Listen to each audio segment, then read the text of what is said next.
Hello friends, good morning. आप सब कैसे हैं? आज हम 11 बायो का चैप्टर 8 कोशिका जीवन की इकाई का पार्ट 2 देखेंगे। इसमें हम प्रोकैरियोटिक कोशिका के बारे में पढ़ेंगे। प्रोकैरियोटिक कोशिका होती क्या है?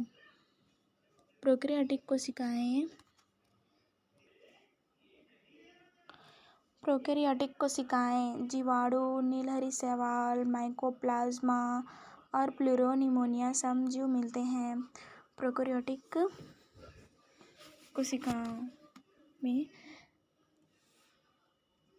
में समानतः ये यूकेरियोटिक कोशिकाओं से बहुत छोटी होती हैं।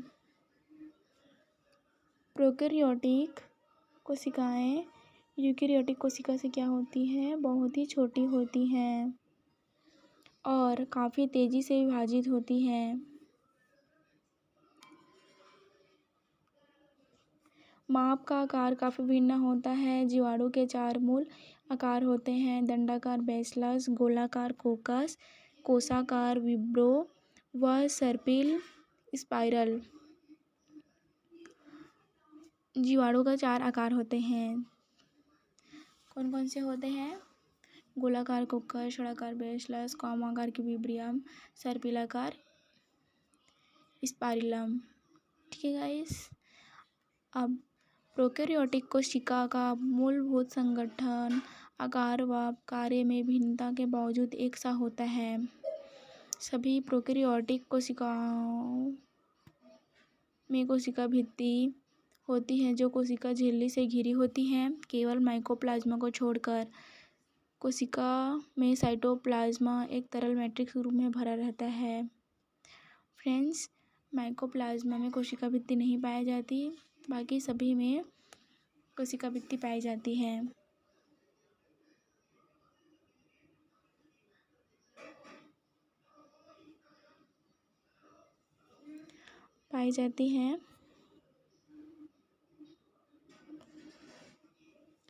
कोशिका में साइटोप्लाज्मा एक तरल मैट्रिक्स के रूप में भरा रहता है। इसमें कोई स्पष्ट विभेदित केंद्रक नहीं पाया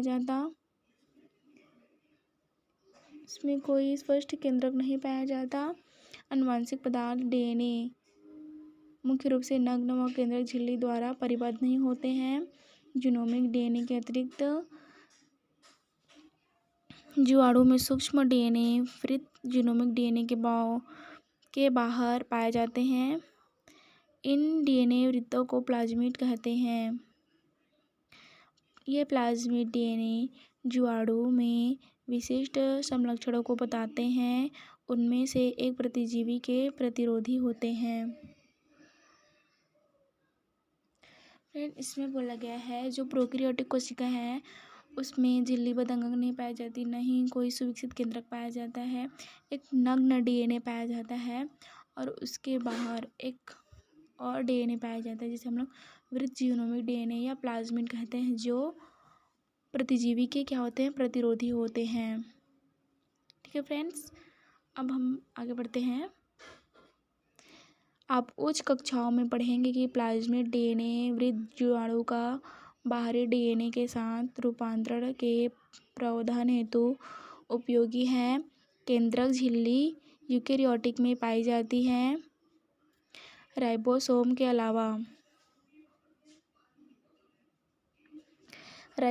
अलावा प्रोकैरियोटिक में यूकेरियोटिक अंगक नहीं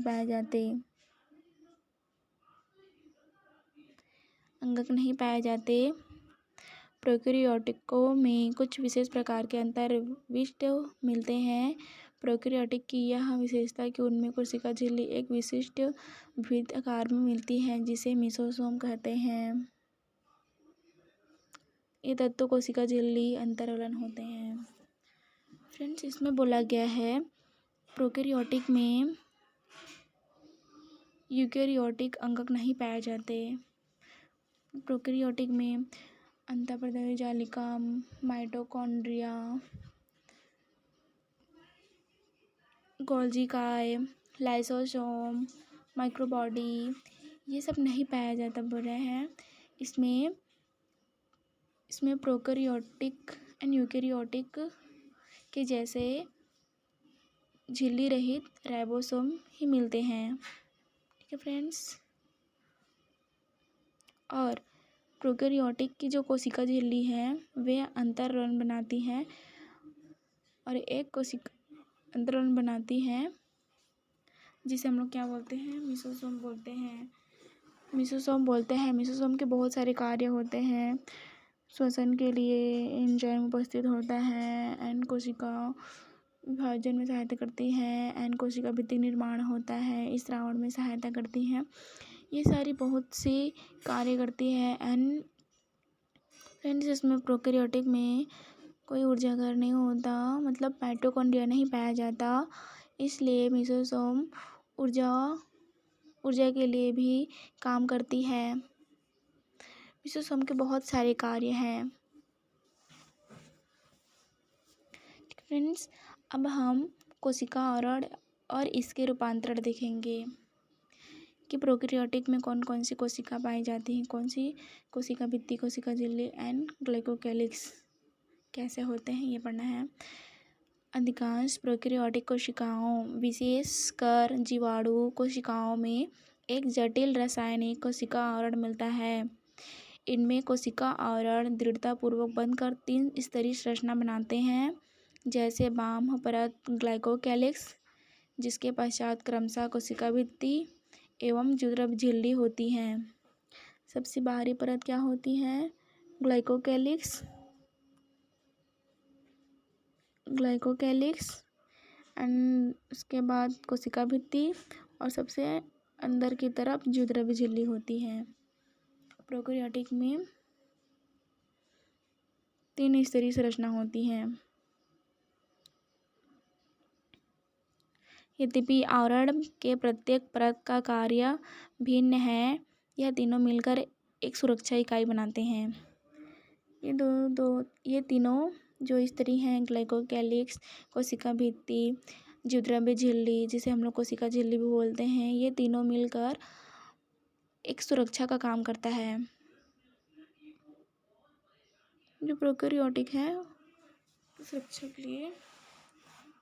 सुरक्षा का कार्य करती है। अब हम पढ़ते हैं, जीवाणुओं को उनकी कोशिका आवरण में भिन्नता व ग्राम द्वारा विकसित अभिरंजन विधि के प्रति विभिन्न व्यवहार के कारण 2 श्रेणियों में वर्गीकृत किया गया है। जैसे जो ग्राम अभिरंजित होते हैं उसे ग्राम धनात्मक एवं अन्य जो अभिरंजित नहीं हो पाते उन्हें ग्राम ऋणात्मक कहते हैं।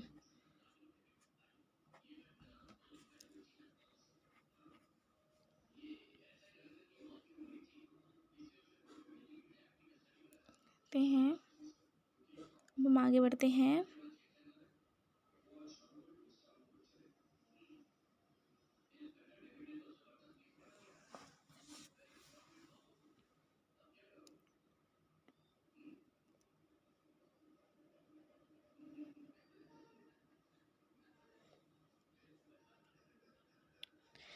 ग्लाइकोकैलिक्स विभिन्न जीवाणुओं में रचना एवं मोटाई में भिन्न होती हैं। कुछ में यह ढीली आच्छाद होती हैं जिसे अवपंक परत कहते हैं और एक इससे बनी होती है, पॉलीसेकेराइड से बनी होती है। वह दूसरों में यह मोटी व कठोर आवरण के रूप में हो सकती हैं, जो संपुटिका कैप्सूल कहलाती हैं। कोशिका भित्ति कोशिका के आकार को निर्धारित करती हैं। वह सशक्त संरचनात्मक भूमिका प्रदान करती हैं जो जीवाणु को फटने तथा निपातित होने से बचाती हैं। फ्रेंड्स, जो ग्लाइकोकैलिक्स है उनका कार्य क्या होता है, संक्रमण का कार्य करती हैं। और कुछ बैक्टीरिया में उनकी जो बाहरी परत होती है या तो लचीली होती है या तो कठोर होती है, और जो उसकी बाद वाली परत है कोशिका भित्ति, वे बैक्टीरिया के आकार को बनाए रखती हैं, उसे फटने से बचाती हैं। कोशिका भित्ति का कार्य,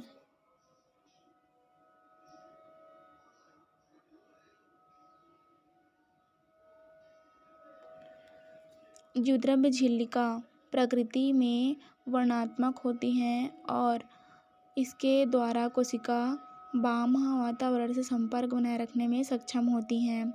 संरचना अनुसार यह झिल्ली यूकेरियोटिक झिल्ली जैसी होती हैं। एक विशेष झिल्ली में संरचना जो द्विध्रुवीय झिल्ली के कोशिका में फैलाव से बनती है, मतलब कोशिका झिल्ली के अंतर्वलन से बनती है, उसे हम लोग मीसोजोम कहते हैं।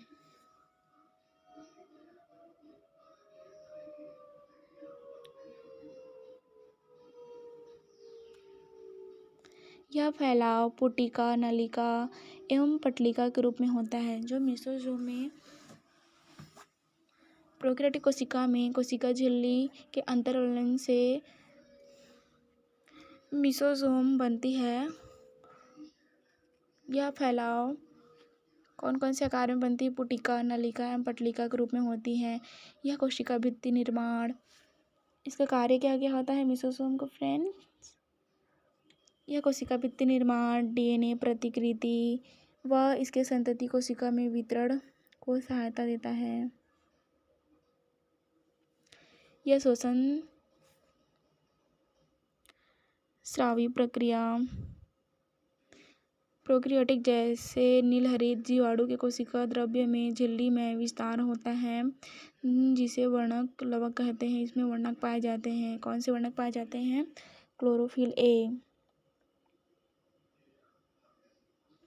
क्लोरोफिल ए पाया जाता है।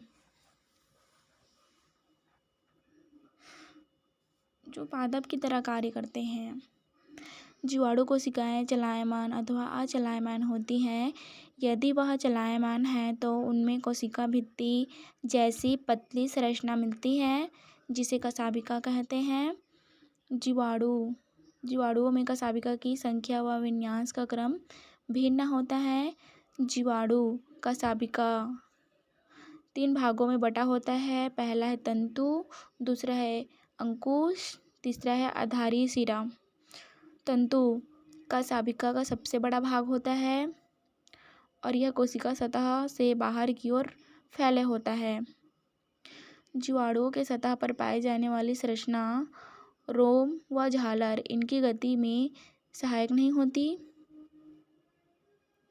जो रोम व झालर होते हैं वे गति में सहायता नहीं करते, इनके अन्य कार्य होता है। दूसरा कार्य होता है जो कशाभिका होती है वे गमन में सहायता करती हैं। उनके 3 भाग होते हैं। कौन कौन से? तंतु, अंकुश एंड आधारीय।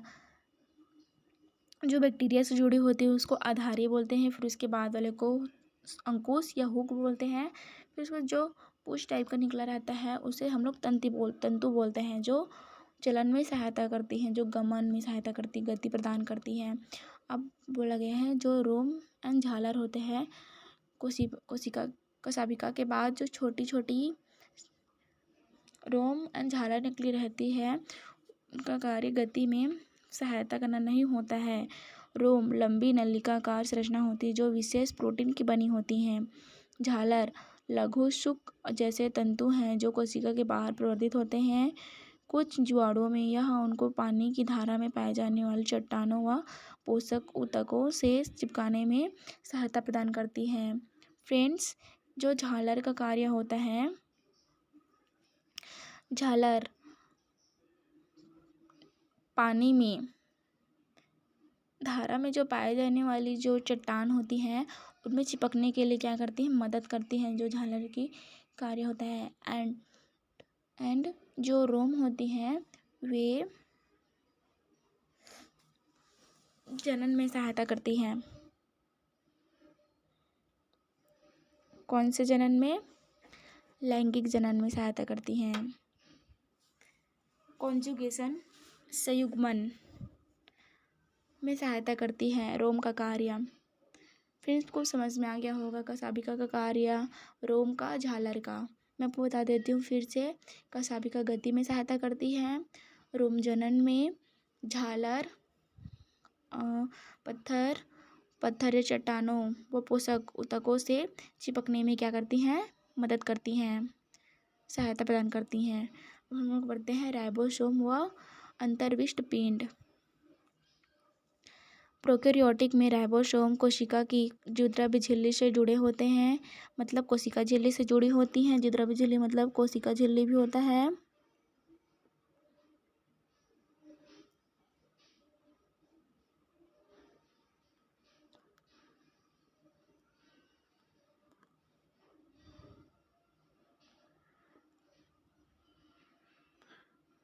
कोशिका झिल्ली। कोशिका झिल्ली से जुड़े होते हैं। ये 15 से 20 नैनोमीटर आकार की होती हैं। राइबोसोम का आकार प्रोकैरियोटिक में कितना होता है?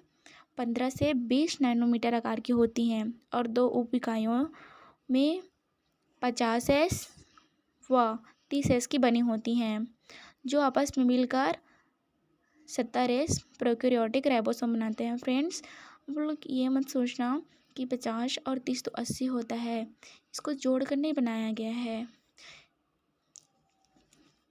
ये जो एस है ये असाधारण गुणांक है।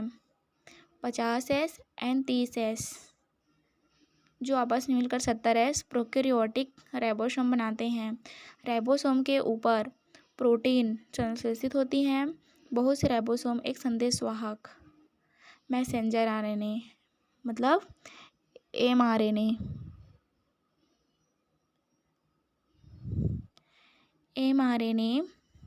से संबंध होकर एक श्रृंखला बनाते हैं, जिसे बहुराइबोसोम अथवा बहुसूत्र कहते हैं। जो राइबोसोम होते हैं प्रोकैरियोटिक में, वे कोशिका झिल्ली और एमआरएनए में लगी होती हैं। एमआरएनए में लगी होती है तो उसे क्या बोलते हैं हम लोग? बहुराइबोसोम बोलते हैं या तो बहुसूत्र बोलते हैं। बहुसूत्राकार राइबोसोम संदेशवाहक आरएनए से संबंध होकर प्रोटीन निर्माण में क्या करती हैं? भाग लेती हैं। अब हम लोग पढ़ते हैं अंतर्विष्ट पिंड। प्रोकैरियोटिक कोशिकाओं में बचे हुए पदार्थ कोशिका द्रव्य में अंतर्विष्ट पिंड के रूप में संचित होते हैं। ये झिल्ली द्वारा घिरे नहीं होते एवं कोशिका द्रव्य में स्वतंत्र रूप से पड़े रहते हैं। उदाहरणार्थ फॉस्फेट कणिकाएं, साइनोफाइसिन कणिकाएं, ग्लाइकोजन कणिकाएं, गैस राजधानी, नील हरित, बैंगनी और हरे प्रकाश संश्लेषित जीवाणुओं में मिलती हैं। गैस राजधानी किस में मिलती है? नील हरित में, बैंगनी जीवाणु, हरे प्रकाश संश्लेषित जीवाणुओं में मिलती हैं। ठीक है फ्रेंड्स।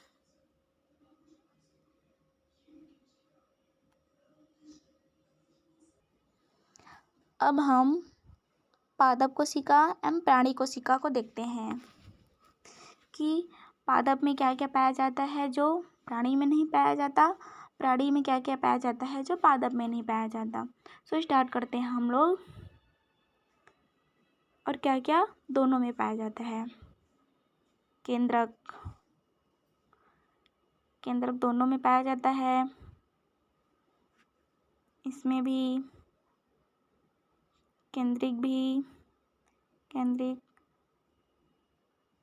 केंद्रक आवरण, जीवद्रव्य झिल्ली, कोशिका झिल्ली। ठीक है फ्रेंड्स। पादप में तारक का नहीं पाया जाता और पादप में रिक्तिका पाई जाती है, परंतु प्राणी में रिक्तिका नहीं पाई जाती।